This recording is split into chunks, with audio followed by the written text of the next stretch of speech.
You're listening to the Bird Dog Babe podcast with my mom, Courtney Bastion. So you'll definitely, as soon as you shoot the bird, say like in that moment right away, if you can retrieve it yourself instead of having your dog retrieve it, that'll reduce the damage to the feathers. I know sometimes, like, you don't really know until after the fact, which is fine, but that's just something to keep in mind. And then you want to make sure if it's warm outside, you want to get it cold.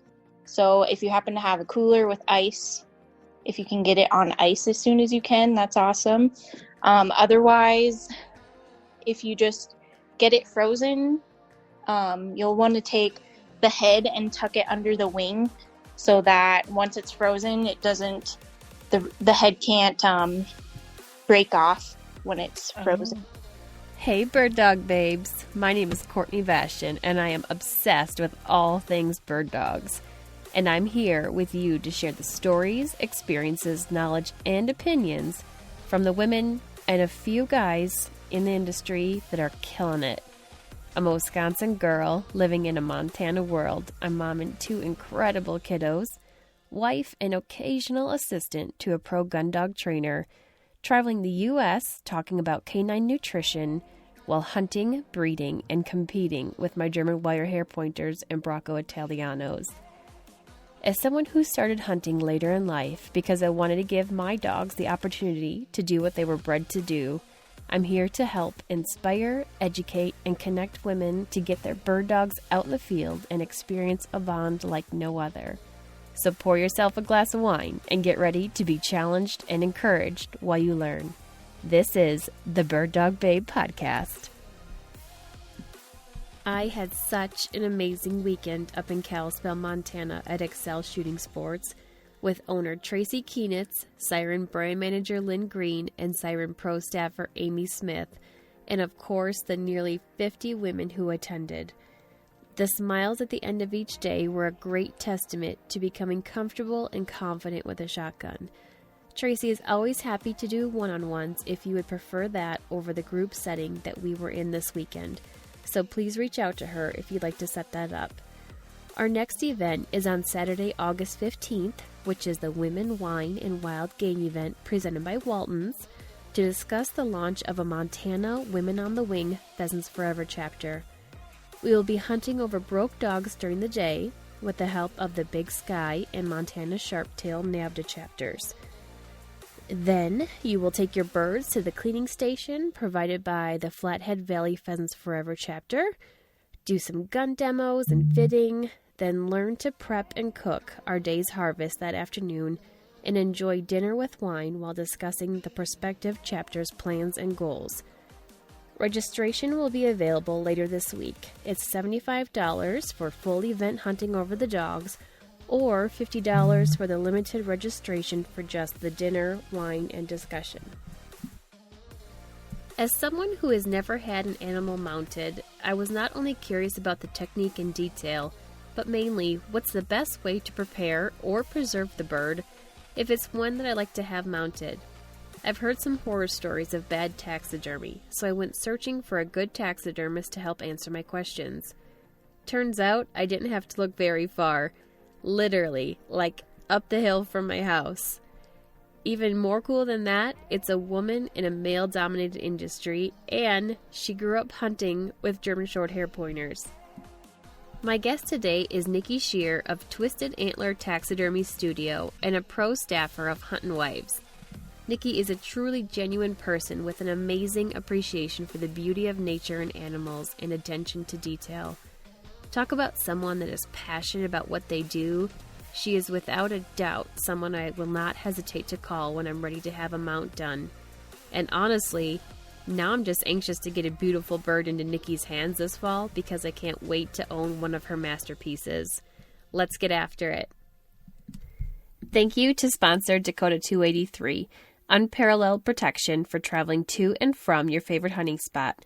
Dakota 283 kennels are a premium quality roto-mold with recessed handles on top for convenient and safe tie-down and makes it easy to lift up into the truck. I love the secure door frame with high security locks so I know my dogs are safe when I need to stop for fuel. An added bonus is the drain hole in the back, which makes cleaning a breeze when your dog has been run hard and put away wet. Head over to Dakota283.com and use promo code BirdDogBabe for a 10% discount. Thanks to sponsor Excel Shooting Sports, elite dealer of Caesar Guarini, Fab Arm, and Siren shotguns. Siren is the world's only full line of shotguns created for the female competitor, hunter, and shotgun enthusiast. Excel is one of only 4 demo centers west of the Mississippi. They give you the opportunity to actually try out a gun before you walk out the door with it. As an elite dealer for Caesar Guarini, Excel offers their customers unlimited pit stops of free service and tune-ups on all shotguns, a great way to have your gun in top condition for the upcoming hunting or target season. In addition, they're offering an exclusive deal to all of the Bird Dog Babe listeners for a free gun slip with each purchase, a $90 value. Hey, Nikki, welcome to the podcast. Hi, I'm so excited to be here. I'm so excited to have you. So let's just talk about small town, small world, that you are my neighbor. It is pretty crazy, honestly. It is. Because when I was like, oh, I really need to have a taxidermist on because I've never had a bird mounted before. And, there's so much to that. Like if I have this really amazing hunt sometime that I want to cherish those memories with a mount, or if there's just this gorgeous bird, I want to know how to do it all right. And then come to find out through a mutual friend, Justin Iverson, you do taxidermy and you're a woman and you're awesome and you live like 2 miles from me. Yeah, I think that is just crazy, but I'm really excited. I am too. And I gotta tell you, I was just at the neighbor's house the other day for 4th of July events, and she was kind of giving me a little insight when I was telling her how excited I was to have this interview with you. And come to find out you're from Nebraska? Yes. All right. So fill me in on it. Tell me about you.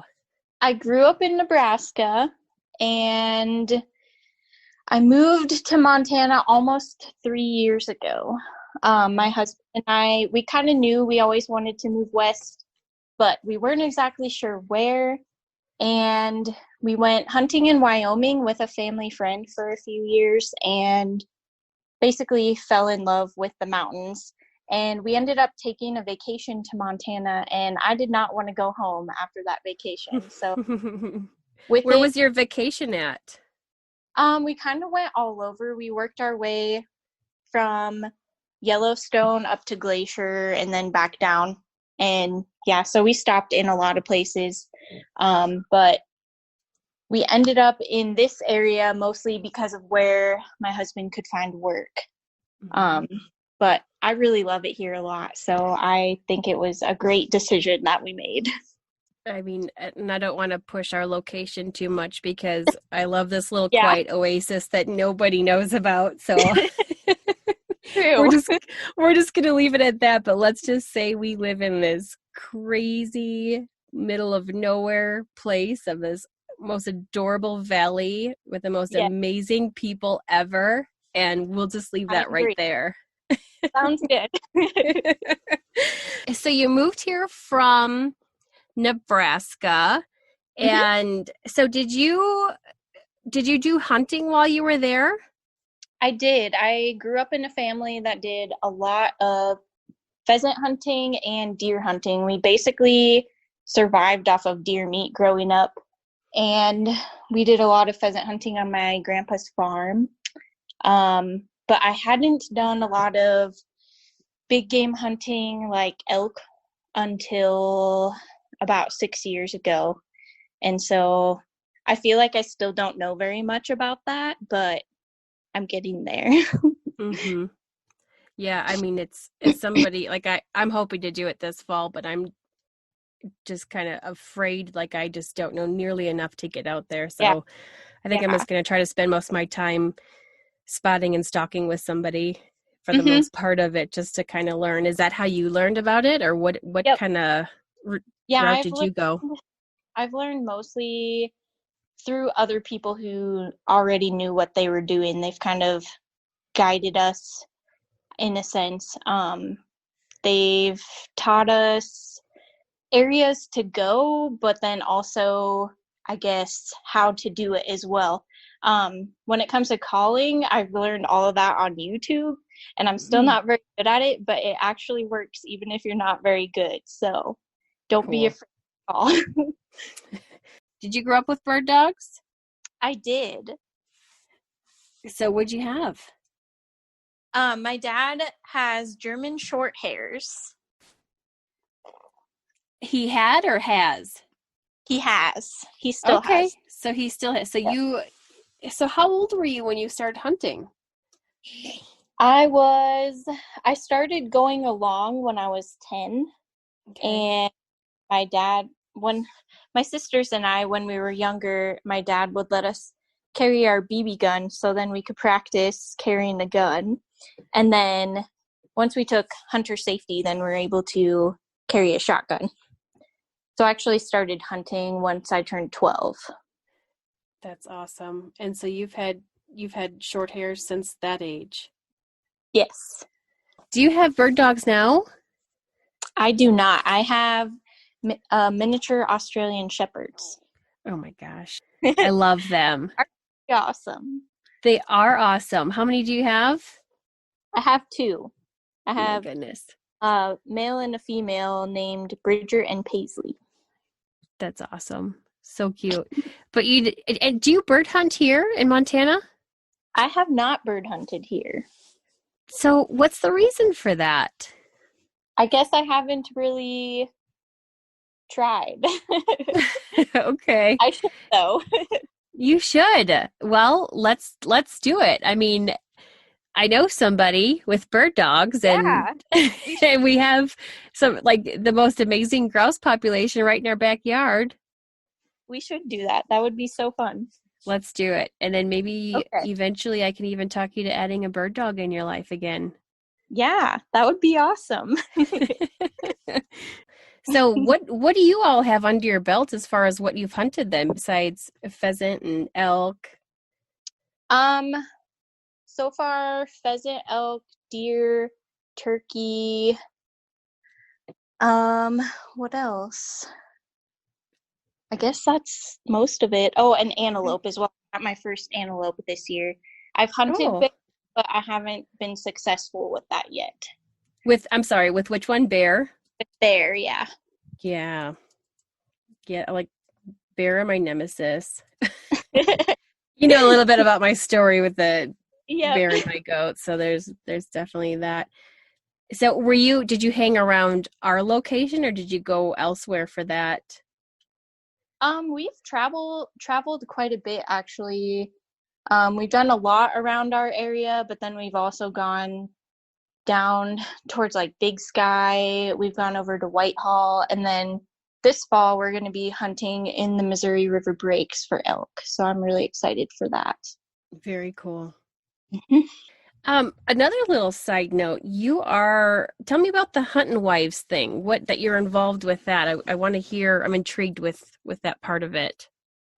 So the Huntin Wives is basically a group of women who they have come together to support other women who want to get into hunting, but maybe they don't have a mentor that can teach them how to get into hunting, or maybe they're just afraid of being judged for wanting to hunt, even though they're a woman. So yeah, basically we just, we support other women. And then also we're really big about getting kids and the next generation into hunting to keep that heritage alive. That's awesome. We're going to become very good friends soon. That's awesome. Okay, so tell me about how you got into taxidermy. What's the history there? So, I guess since I grew up hunting, ended up like keeping some deer skulls that I decided to paint. I did some that were kind of like a bronze and gold and silver finish, just like solid color. And then eventually I started like hand painting little sceneries on them. And I would get so wrapped up in it that I would like lose track of time. It was just something I enjoyed so much. And then one day I was like, maybe I should try doing something more like mounting a deer, like an actual shoulder mount or something. That would be cool. And so then I would kind of like started researching how to go about doing taxidermy, and a lot of people recommend going to an actual school so you can get that hands-on experience and have someone who mentors you. You can also do like an apprenticeship. Some taxidermists will let you do that, but I decided to go the school route, and I researched so many different schools like all over the country. Even if I had to go somewhere far away, like I was like, I'm going to go to one of the best ones that I can find. And so I ended up finding a school in Spirit Lake, Iowa. It's near Lake Okoboji, and called Northwest Iowa School of Taxidermy. And basically, they're pretty much the best school that you can go to, according to a lot of people. But they were very awesome. I learned so much, a lot more than I even would have ever expected to learn in 9 weeks. And so then after I finished there, I just kind of did taxidermy on the side. And since then, I've just continued learning. It's like a never-ending process when it comes to learning. I bet. What do you enjoy most about it? I see taxidermy as an art, and I'm a very artistic type of person, and so it's just something that's very enjoyable to me. And then I also enjoy the people. I enjoy the customers that I get to talk to, because they have so many cool stories, and it's fun, like just seeing how their eyes light up when they talk about their experiences. But then also the people in the taxidermy world, like they're all very welcoming and supportive. And yeah, I really enjoy talking to all of them. And then also just that you're constantly learning. Like I love learning new things, and there's like with taxidermy, the methods, people find new methods all the time, so you're just like constantly trying new things to figure out what works best for you. And yeah, so that's what I love about taxidermy. I love that. So like I guess I compare that to training dogs, where you use different techniques based on, because each dog is different and always learning more. And I think that is just such the key to doing things that you're passionate about, is that you continuously want to learn and do better, do more. So that's cool. And I can tell from following your Instagram page that you have a really good eye and just appreciation towards nature and the beautiful things that life and God have given us. Because somebody can walk down the road and go, oh, that's a flower. And you're like, look at this and look at the detail. And like, you just have so much appreciation. And I can tell that your attention to detail, that you would be absolutely amazing doing this taxidermy. Thank you. Yeah. That. Well, I love that. I just think it's so cool. And you can tell a lot just because of that. So it's very cool. So tell me, what kind of animals have you all worked with so far in your career as a taxidermist? So far, I've worked with mostly deer. I've done some elk, and then I've done a couple hogs, and I've done some bears, and then fish and birds. And then I do a lot of European mounts. They kind of vary from all the species, really. I've done European mounts as small as the ermines, and then up to elk is probably the biggest I've done. And then I've also done a few cats, like bobcats and mountain lions. And I've done one raccoon mount. Oh, Yeah. interesting. So I'm not familiar with what a European mount is. So can you, Okay. what is that?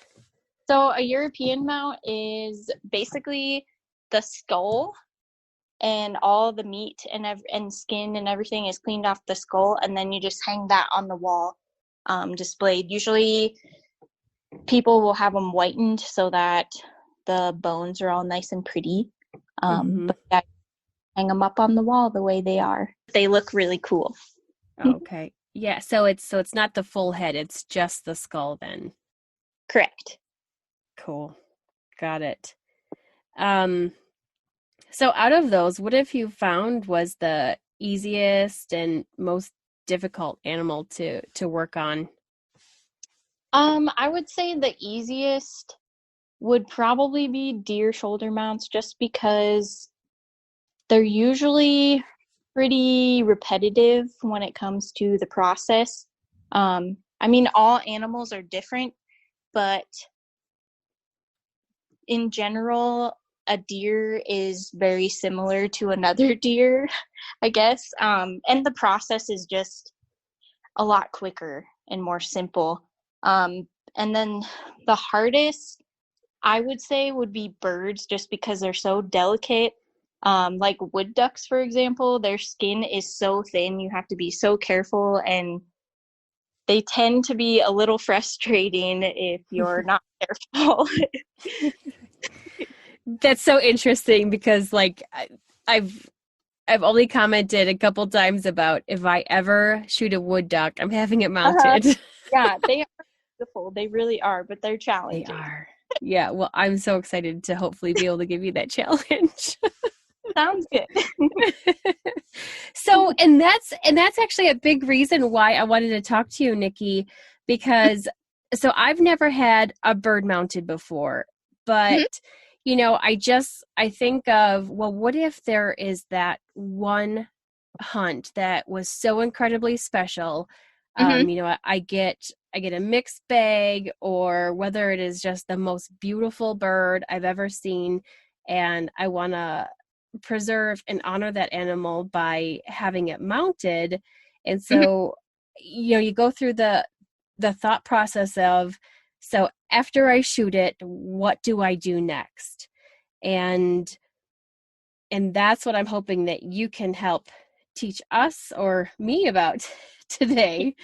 That, so like, let's get into that. So after I shoot the bird, what should I do if I say I want to preserve this one, I want it mounted? What do I do? What's the best way to make it look amazing? So you'll definitely, as soon as you shoot the bird, say, you know, like in that moment right away, if you can retrieve it yourself instead of having your dog retrieve it, that'll reduce the damage to the feathers. I know sometimes like you don't really know until after the fact, which is fine, but that's just something to keep in mind. And then you want to make sure, if it's warm outside, you want to get it cold. So if you happen to have a cooler with ice, if you can get it on ice as soon as you can, that's awesome. Otherwise, if you just get it frozen, you'll want to take the head and tuck it under the wing, so that once it's frozen, it doesn't, the head can't break off when it's frozen. And then you'll want to wrap it up tight in a bag and get out as much air as you possibly can. And then that helps prevent it from getting freezer burnt. And then you want to try to get it to your taxidermist like as soon as you can. The less time it spends in the freezer, the better, just to reduce the risk of freezer burn. If you happen, like say you don't have the money at the moment, or you haven't picked a taxidermist yet, I would wrap the head and the feet in wet paper towels, and then that'll help preserve the feet a little bit longer. But yeah, if you can get it to a taxidermist like as soon as possible, just because they really only last in the freezer for so long before the skin starts to dry out. So like how long is that? Like, somebody that may have frozen one last season thinking I may want this one mounted and it's just still sitting in the freezer. I guess, what is the very longest that you would ever leave it in the freezer before that decision's made, or that's no good anymore? If it was wrapped up tightly and had no air in it, I would say around a year. That's what I. Okay. And I've heard the putting it in a pantyhose too, like after you shoot it too. Is there any truth to that, or does that help at all with keeping feathers flat or anything versus having it tightly in a bag? It helps with the feathers, but it doesn't really keep the air out. So, I mean, you could do that and then maybe wrap it in a bag as well. Mm-hmm. Yeah, it's definitely important to keep the air from getting to it as much as possible. Okay. When you say bag, are you thinking like a freezer Ziploc bag, or are you thinking like a Walmart plastic bag? A freezer bag would be best. Okay, so something that seals tightly. Yes. And then you're leaving the tail feathers out? Yep. So you can, with the Ziploc bag, you can like get all the air out, and then you can actually like wrap tape around at the base of the tail where the back to the tail, keep that sealed a little bit better. Okay. Good to know. So you'd mentioned that like the birds are pretty difficult. What, like besides the wood duck, what is the other difficult portions of working on a bird? Yeah, I would say the skin being thin. It's also very there. You have to find a balance when you're fleshing a bird. Sometimes taxidermists don't flesh them enough, and then years down the road, you'll look at your bird mount and like the belly of it will have like yellow staining on it because there was still grease in the skin, and eventually it seeps through. But then you don't want to overflesh the bird because the way that the feathers lay, when you look at the skin with no fat on it, there's kind of like a little like membrane that holds all the feathers in place where they're supposed to sit. And if you overflesh, then you get rid of that membrane, and then when you go to mount the bird, then the feathers are kind of all over the place. And it is possible to like get it to where it needs to be, but sometimes it takes a lot more work then. And then also with birds, another challenge is if they have like broken wings or broken legs. A lot of taxidermists, they will say a customer brings in a pheasant and it has a shattered wing, but the customer wants the bird to be a flying pose. Some taxidermists will turn that down and say that it needs to be standing, just because it takes so much more work to rebuild the bones in the wing. But like, I haven't had any problems with any broken wings so far with flying mounts. I just put a wire in there, and then basically it supports it enough. But sometimes if they're completely shattered, then it's really challenging to get it the way that it should be to look right. Mm-hmm. Right. And I mean, even what about where you shoot a bird? If you shoot it in the head, I mean, is that even worth considering having it mounted? It kind of depends on the damage, I guess.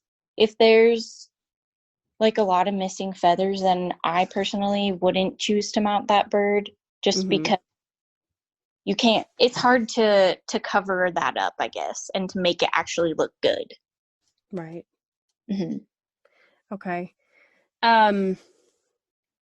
What about, like, as far as best time of the year, if I want a ruffed grouse, for instance, mounted, Mm-hmm. is it going to be better to have early season, late season, middle, or doesn't that matter?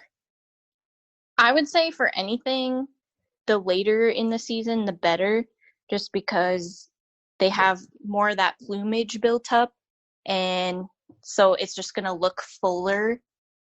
And then, yeah, that's really the best time, is the later the better. Okay. A bigger, more fuller bird then. Mm-hmm. Yep. Okay.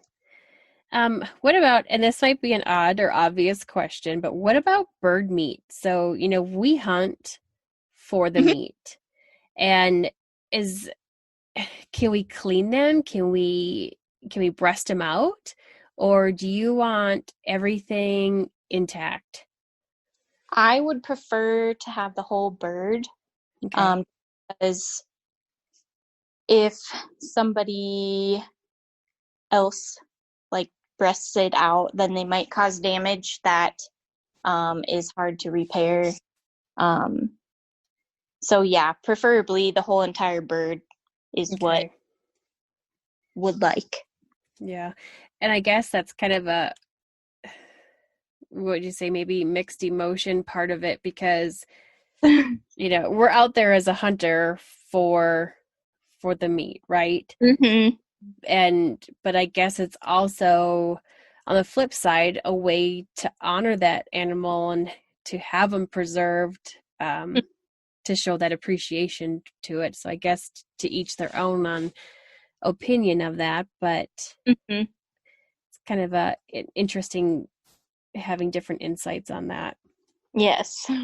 I think for me, it would have to be a pretty dang awesome bird, or Yeah. a really good reason to want it mounted, because I'm so grateful for any bird I put down.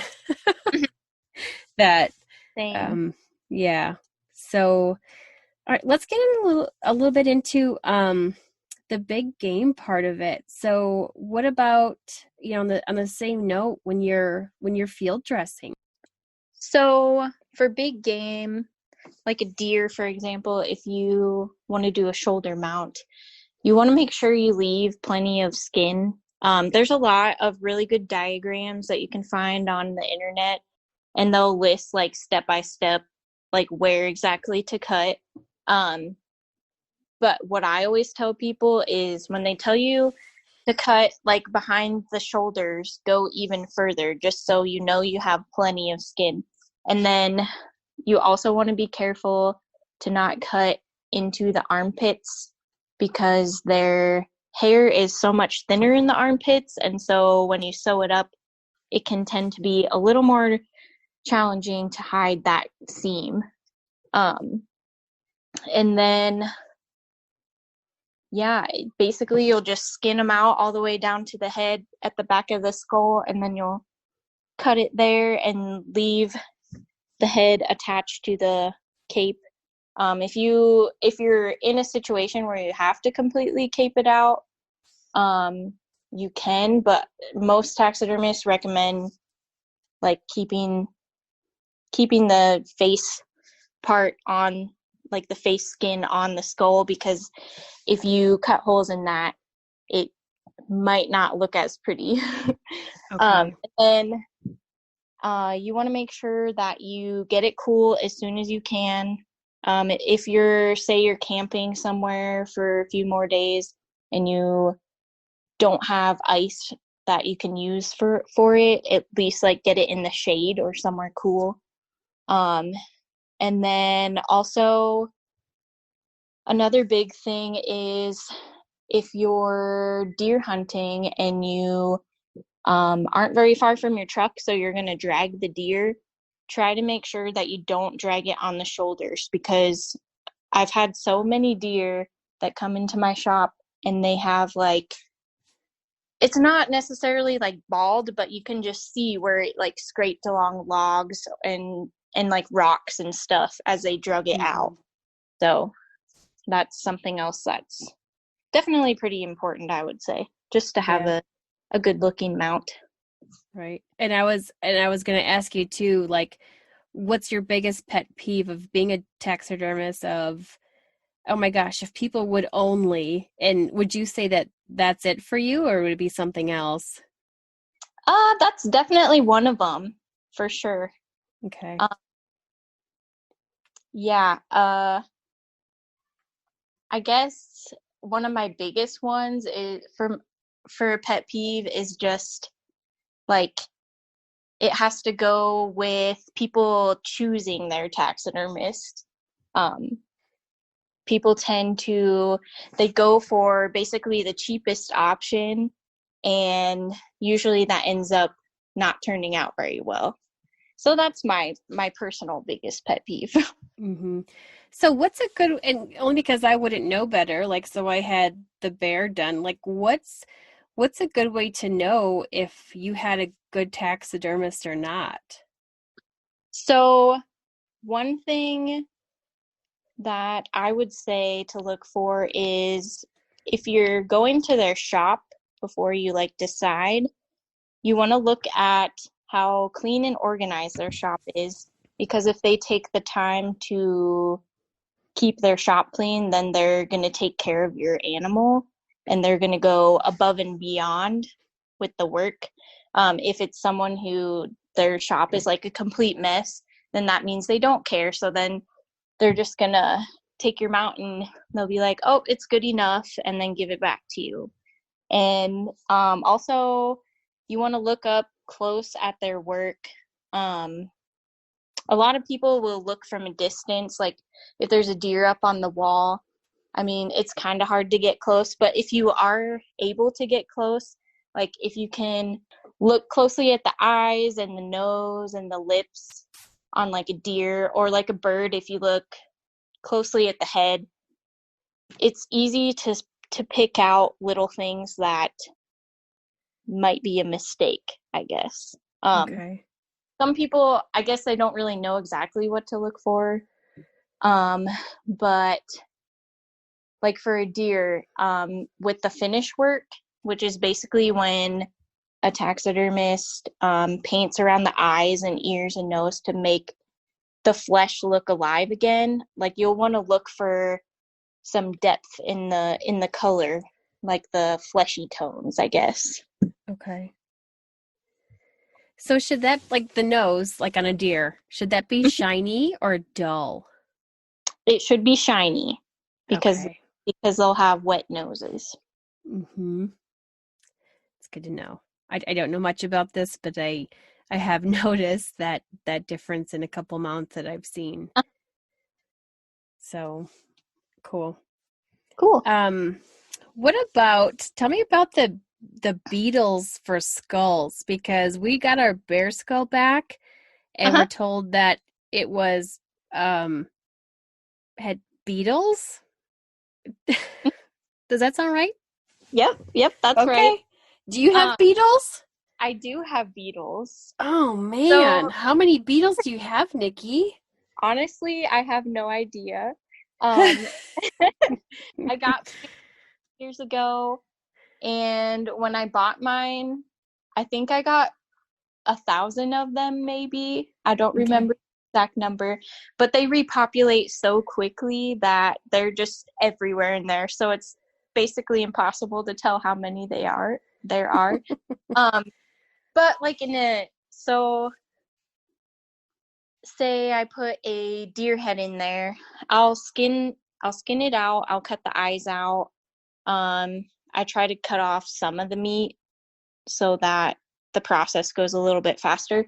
But when I put a deer skull in there, it'll be cleaned off completely within a week. So they can eat pretty fast. Yeah. So when you don't have something to give them, do you just feed them meat? I usually I'll keep like if I do birds, I'll keep the carcass and freeze them. And then if I don't have a skull, sometimes I'll put that in, or You can also give them, meat scraps, fish scraps from after you've gone fishing and you cleaned all your fish. Or you can also give them hard-boiled eggs. They'll eat those as well. Ooh. Yeah. I'm so intrigued with these beetles, and I love that it's like a natural process. Mm-hmm. It's very cool. So what do you do? What does somebody do after the beetles have cleaned the skull out? Do you go through that process of like a finishing process with them, or do you give it back to the customer and they do something? So after the beetles have cleaned everything off, I'll do the degreasing process. I use a bucket heater like you would use for a stock tank, and then I have a temperature regulator attached to that, and then I'll set the temperature. I usually keep my water at about 110 degrees, and I have a big tank that I fill up, and I'll put the skull in there and let it degrease until the skull is basically, it'll end up being pretty white, but not as white as if you bleached it. And Okay. then once that part is done, then I use a peroxide to whiten the skull after that. So it's not an actual bleach then that you're doing with Right. it. Right, yeah. Okay. About how long are you putting in the hot water for? It kind of varies on the species. Deer, they usually only take about a week or so, but then bears, they're a lot greasier, so sometimes they take up to a couple months to get completely done. Oh, wow. Well, yeah, they'll take That quite is a big difference then. Mm-hmm. Interesting. I'm learning so much. Good. So do you prefer to do that whole process of the skull yourself? Or do you feel that that is something that a customer is able to manage on their own? I think anyone could do it, really. Okay. So yeah, I would definitely do the cleaning for someone, and if they wanted to do the rest, I'd be perfectly okay with that. Okay. What about if I'm on the East Coast, or if I'm in another country and I shoot a bird or an animal and I want to bring it all the way back home to have you do it? Is that possible, or is it like an expensive, pretty tedious process? If you're somewhere in the United States, it's definitely possible. If you're flying on a plane, you could ship it here. But then if you drove or something, you just have to freeze it and then bring it back.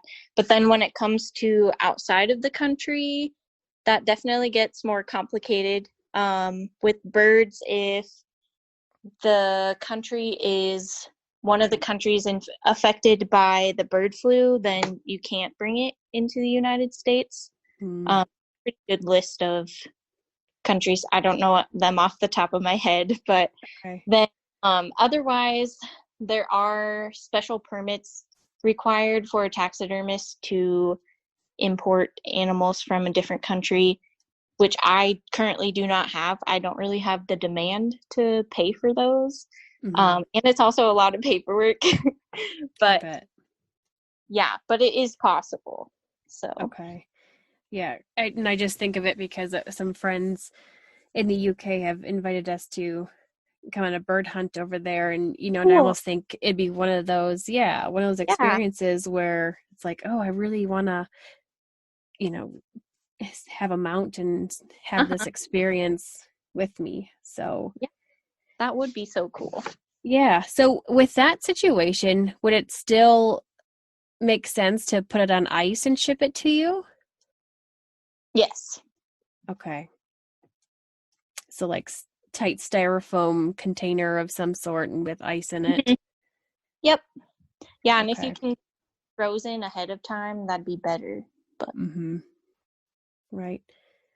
What about with fish mounts? Have you done any of those? I have done some fish some fish. I've done some skin mounts and then also some reproduction mounts, which is basically like a mold of the fish, so it's not actually the fish. They both have their own challenges. I would say the reproduction mounts, it's basically like painting a white canvas and turning it into a fish, so that's the challenge of that one. And then the skin mounts, they tend to, like, the skin dries up a lot in the process, and so you have to do a lot of rebuilding with clay in order to make it look good. That sounds really difficult to me. It can be. It's really fun, though. It is fun. Fish are very much art, I would say. Yeah, and I can see where you would enjoy that part of it, but so you have to paint them, like, so on a rainbow trout, would you paint that? Yes. Even the skin mounts, when they dry out, they basically turn like a gray color. They still will have some of the patterns, but you basically have to paint the whole fish all over again for it to look how it did when it was alive. Wow. I mean, so let's talk price-wise with that, like compared to a bird. I mean, do you think that you'd be putting a lot more into a fish mount than you would a bird mount? Mm-hmm. Fish do tend to be more expensive than birds, for sure. Okay. Can you give us kind of a price breakdown or like a range of what it would be for, let's say, like a fish versus a bird? So typically for fish, most taxidermists charge per inch. Okay. So like the fish, the price ranges, there's some taxidermists as low as $15 per inch, but then there's some that are expensive as $25 to $30 an inch. It kind of depends on their experience and level of quality, I guess. Mm-hmm. And then birds, typically I would say like a pheasant, for example, they're around $250 for a pheasant. Some taxidermists, that could be just the bird, and then if you want like a base with habitat and everything, they tend to charge a little extra for that, just for the supplies and the time that it takes to create it. Sure. But does price change at all depending on what kind of position, like whether it's just standing or whether it's in a flight position? Not usually. Not for most birds. For turkeys, usually the price varies depending on the pose because of how big they are, and turkeys are a lot of work. Yeah, turkeys are a lot of work. I mean, I wouldn't even enjoy having one in my house, to be honest, because I hate them. Love-hate relationship, but mostly hate. Okay.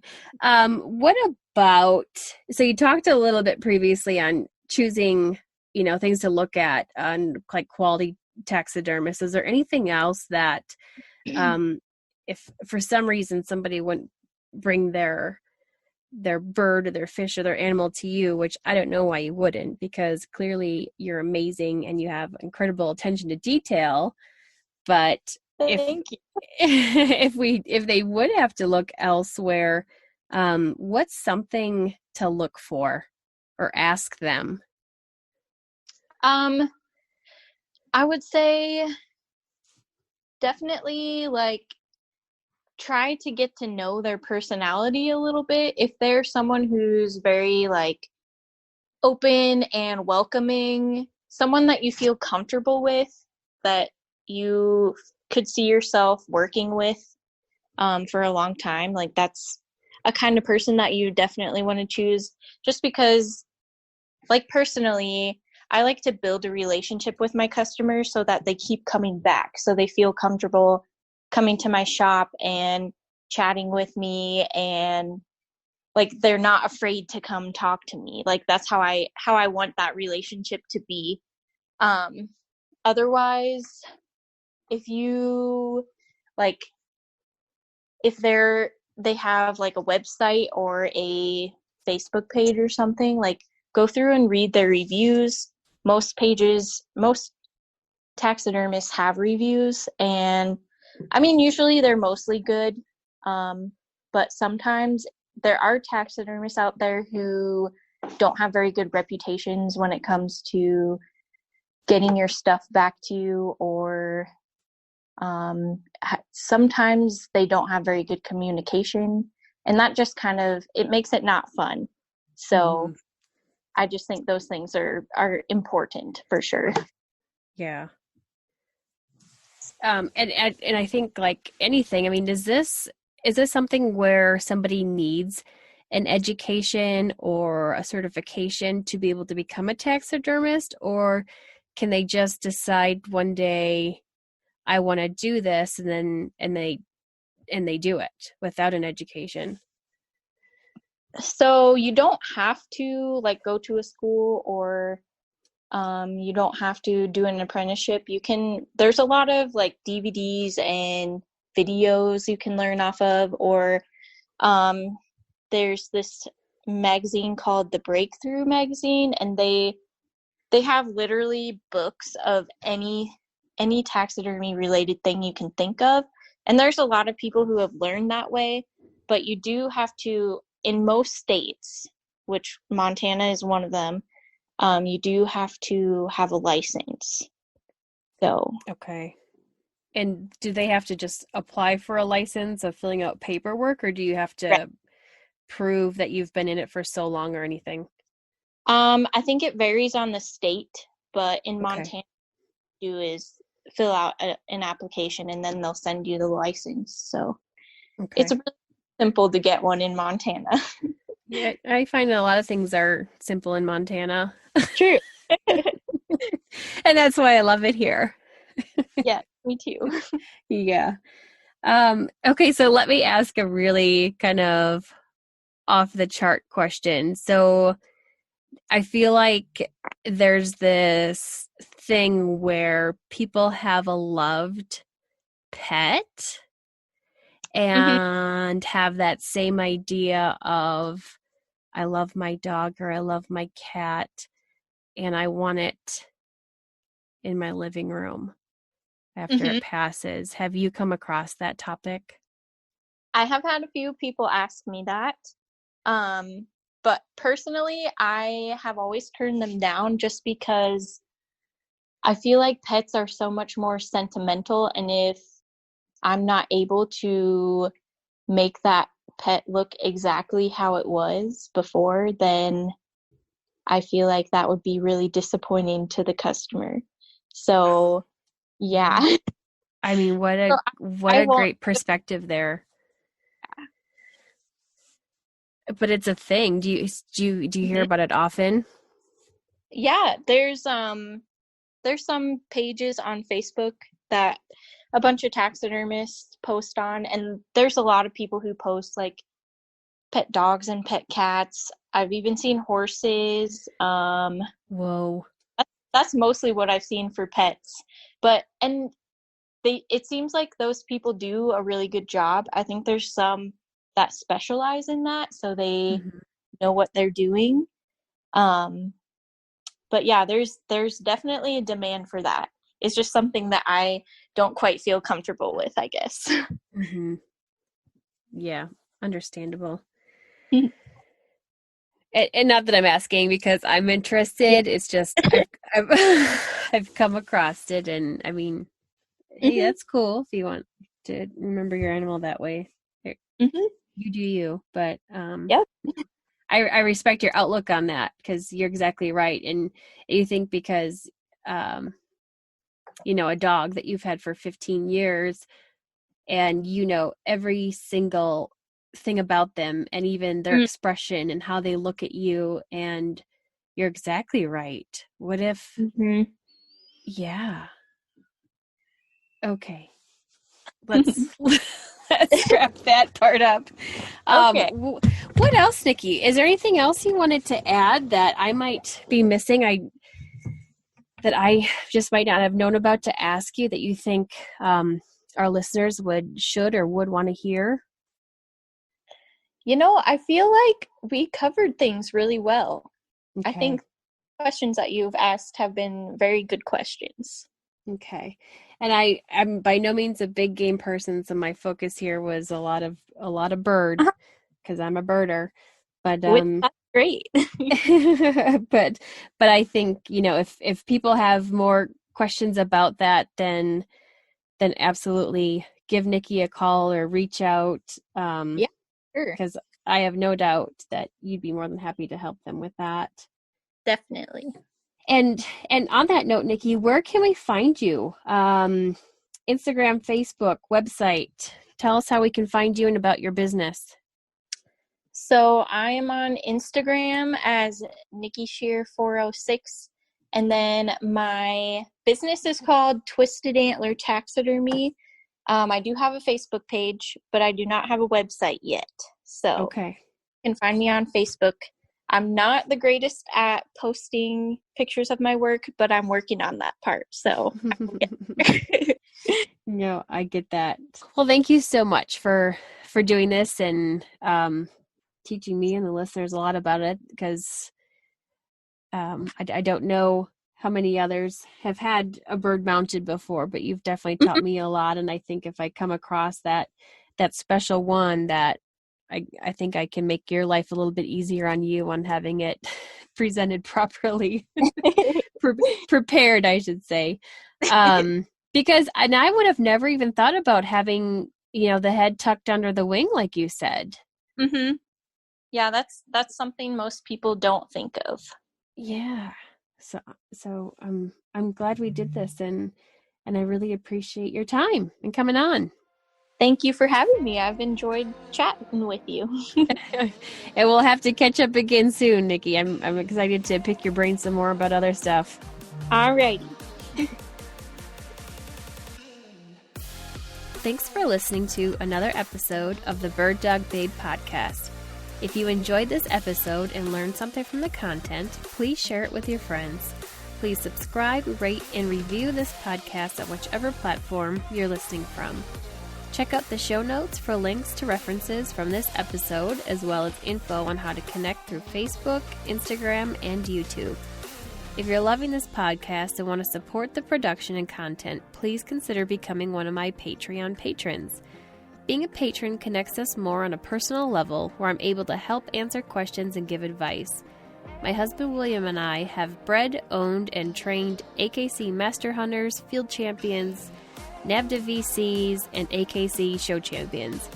We're excited to not only share what we've learned, but also listen from previous and future episode guests for additional content. Go to patreon.com/thebirddogbabe and $5 per month and you're in. And as always, 2% goes to conservation. Until next week, bird dog babes, keep them versatile.